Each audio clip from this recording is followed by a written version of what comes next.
Hello, everybody, and welcome to this brief introduction here to Critical Path Method.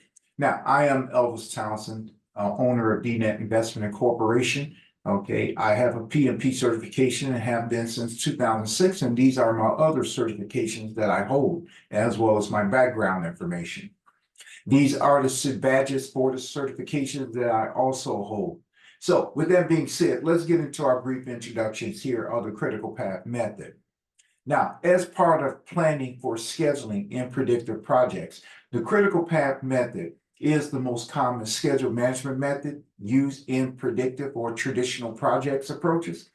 Now, each one of these activities inside these boxes with their duration estimates, and the arrows here indicate the nature of this dependency. The process of determining the critical path is we sequence mandatory critical path activities. In other words, what we want to do is we want to find the longest path through the project, and also that longest path also determines the shortest possible project duration, as well as the amount of flexibility referred to your float or slack in your project schedule. So the first thing is we determine the length of each path in the network diagram, just simply by following the arrows from the start node to the finish node. Now, in this particular example, everyone, we have two paths. We have paths 1, 3, 5, and 6. And all I'm doing, everybody's just following the arrows from the start to the finish. And we have paths 1, 2, 4, and 6. Well, to find the critical path, everyone, we're just simply going to add them up. Now, as you can see here at the bottom of our slide deck, okay, these particular activities, their durations here are in brackets, where the small lowercase w represents the units as far as weeks. So we just add them up. So paths 1, 3, 5, and 6, we add them up. We come up with 16 weeks. Paths 1, 2, 4, and 6, we come up with 14 weeks after adding them up. So by virtue of path 1, 3, 5, and 6 being the longest, well, that is our critical path. That represents the series of activities in our network diagram, all right, that has the longest duration. But here's the other significance about that duration of 16 weeks. This represents the shortest time that our project can be completed in. So it represents the actual project duration. So in other words, we can't finish the project any sooner than this time. Now, let's talk about those activities that are on this critical path. Well, they are called critical activities. The reason that they're referred to as such, everyone, is because you see, these activities, they have no flexibility in the schedule, meaning that they cannot start nor finish late. Now, the term that represents flexibility in our schedule, that term is referred to slack or float. So when you're studying for the PMP exam and you see these terms used, they're used interchangeably. So they pretty much means the same thing. So don't get hung up on if either one of those terms is used interchangeably. All right. They mean the same thing. So it represents the amount of time that the activities can come in late without delaying the project. Now, to find that flexibility in your schedule, you're going to have to go to activities well on the non-critical path. Those are activities, well, 1, 2, 4, and 6. More specifically, you're going to look at activities 2 and 4, and I'm going to explain why not activities 1 and 6 in a moment. But everybody, here's an easy way. If you're asked on the PMP exam, what is the flow of any non-critical activities? For example, if you're asked what is the flow for activities 2 or 4? Quite simply, everybody, just find out what is the path duration that these activities reside on. And as you can see here, is 14 weeks. And take the difference of that from your critical path duration. Well, that's 2. That means is that activities 2 and 4 have a combined duration or float of 2 weeks, meaning is that these two activities can come in at a maximum 2 weeks late without delaying the project schedule or impacting the project schedule. Now, be mindful, everyone. The 2 weeks for this path doesn't mean that you give each activity 2 weeks of float and that gives you 4. No, that represents the total path flow. Let me give an example. let's just say, for instance, you completed activity 2, and I'm gonna designate it that activity 2 finished 1 week late, and I'll designate it with that minus 1 week. Well, that means that now when your team starts activity 4, now you only have 1 week of float to work with because you already used up that 1 week of that 2 weeks of float, which means now that activity 4 cannot finish any later than 1 week late without delaying the project. Okay, and so that's an example of, once again, calculating the critical path and then determining how much flexibility or float that you also have in your schedule. So let's do this, everybody. On the next slide deck, we got a little more complex network diagram here on our next slide deck. All right. And I'm going to explain some of these items listed here as well. They're talking about critical path, forward pass, backward pass, and float. I'll get into that in a moment. But let's take this network diagram. Let's say you were presented with this on the PMP exam. So first thing we want to do, everybody, we want to find out not only what our paths are, but what are those paths durations. So just as we did in that previous slide deck, now here it's a little more complex because we have more paths.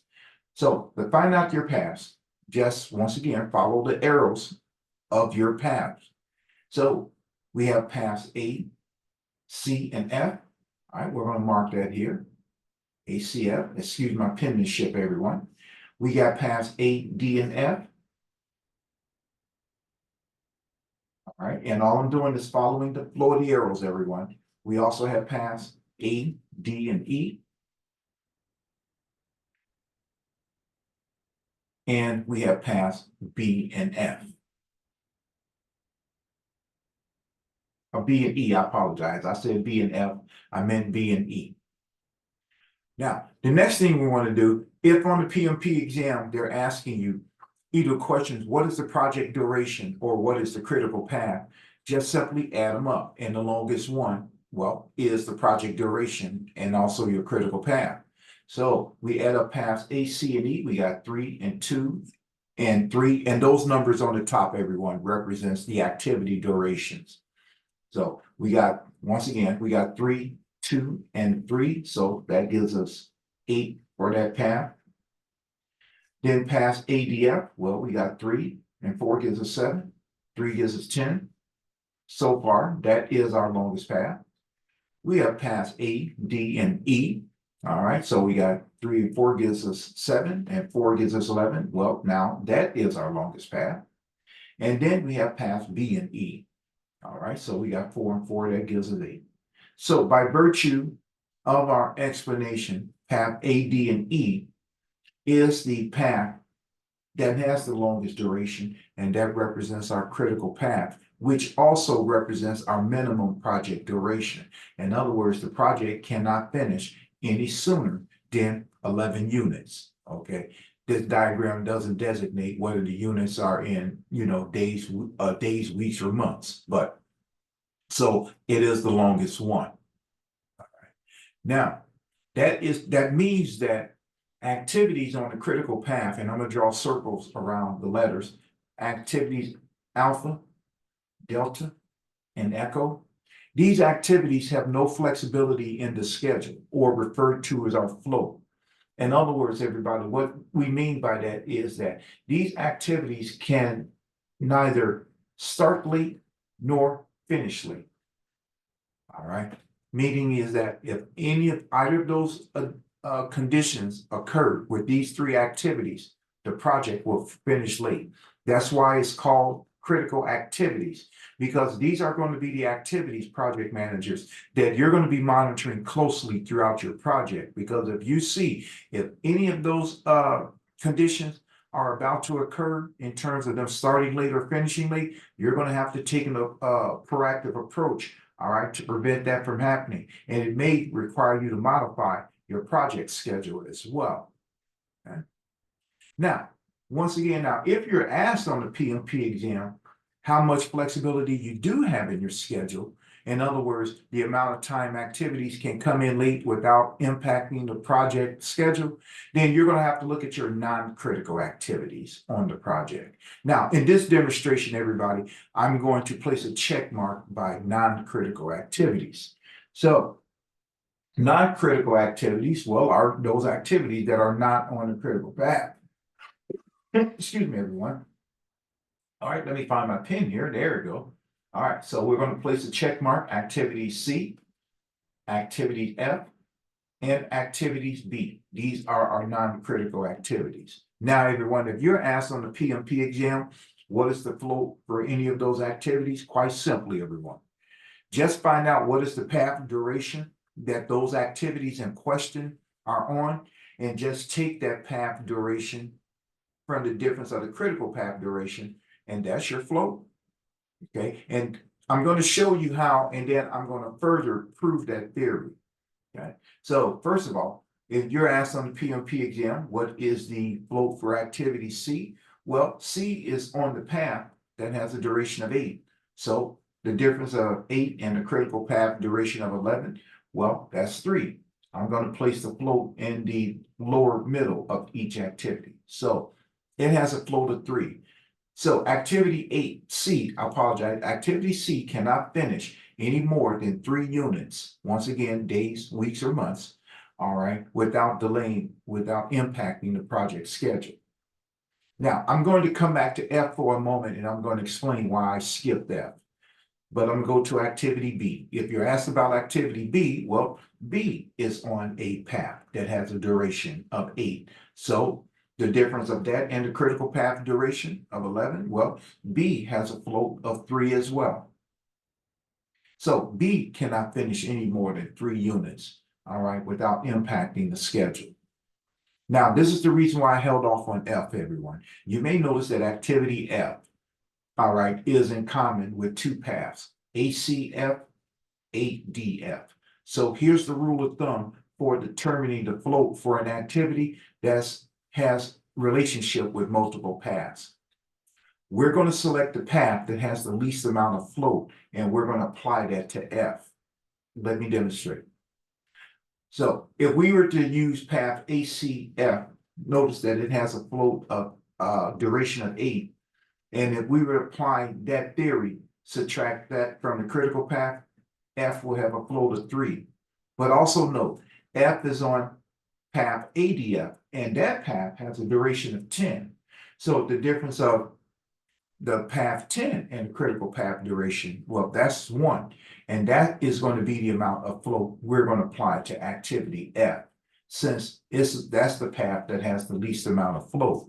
So in other words now, in our project, activity F cannot finish any more than 1 unit late without delaying the project. Okay, and that's how you'll find that flow. Now, notice on this diagram, it talks about calculating a float using the method called the forward pass and the backward pass to calculate that. Now, if you are asked on the PMP exam, what is the method of calculating the float? And you see in your answer selections, the forward pass and the backwards pass, select that. It's a true statement, okay? But don't try to calculate it on the PMP exam. You will be wasting a lot of time. But what I'm going to demonstrate to you is how, using the method of the forward pass, we can calculate the float. And you notice we're going to come up with the same answers when we use the previous method. Now, everybody, you notice here at the bottom of our network diagram, we have the legend, okay, that represents what each one of those numbers in every corner of activity represents. So the numbers at the top, ES, represents the early start. In other words, that's the earliest that these individuals' activities can start in the schedule. So that's the early start. And then on the far right, at the top right, we have our EF, which is our early finish. That's the earliest that these activities can finish. So we capture those numbers by using what we call the forward pass. See, in the forward pass, what we're doing is we're working our way from the start all the way to the end for each activity in the network diagram to capture the top numbers, the earliest start, the earliest finish. Now, once we've done that, now what we want to do is we want to determine the latest times that these activities can start and the latest that they can finish. Well, now here we're working our way backwards in the network diagram using the method referred to as the backwards pass. So we're capturing the late times. So LS represents the latest that these activities in our network diagram can start, and LF represents the latest that these activities can finish.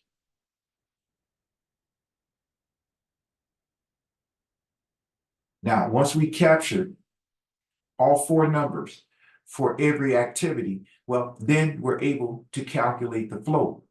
So according to PMI, the method of calculating the float when using the process of the forward pass and the backwards pass is we're going to take the difference of our late and our early times. So in other words, it's the difference of our late start subtracting our earliest start and our late finish subtracting our latest finish. So we're going to track the difference of these two numbers, all right, for each of the activities in our network diagram. Oh, excuse my arrows, everyone. Now, notice that when we do this, first, let's apply this to our critical activities, A, D, E. Well, notice the difference of 1 and 1, 3 and 3, 4 and 4, 7 and 7, 8 and 8, 11 and 11. Well, 0. Let's look at activity C. Well, the difference of 4 and 7, 5 and 8. Well, there's the difference, that 3 we calculated earlier. Activity F, the difference of 8 and 9, 10 and 11. Well, there's that 1 we calculated earlier. And activity B, the difference of 4 and 1 and 7 and 4. Well, that's that 3. So once again, everybody, this is the method of calculating your critical path. All right, and also applying it using the method of the forward pass and the backwards pass. Now, once again, everybody, on the PMP exam, if you are asked to calculate the float for an activity, just simply find out what is the path duration of that activity in question and take the difference of that path from the critical path. That is your float for that particular activity. But remember, once again, if you are asked what is the method of calculating a float, and if you see your answers are the forward pass and the backwards pass, then select that. That's a true answer. All right. But don't try to calculate the forward pass and the backwards pass methods because you will be wasting a lot of time. Okay. All right. I thank you for your time, everyone, and I look forward to you being in the class. Take care.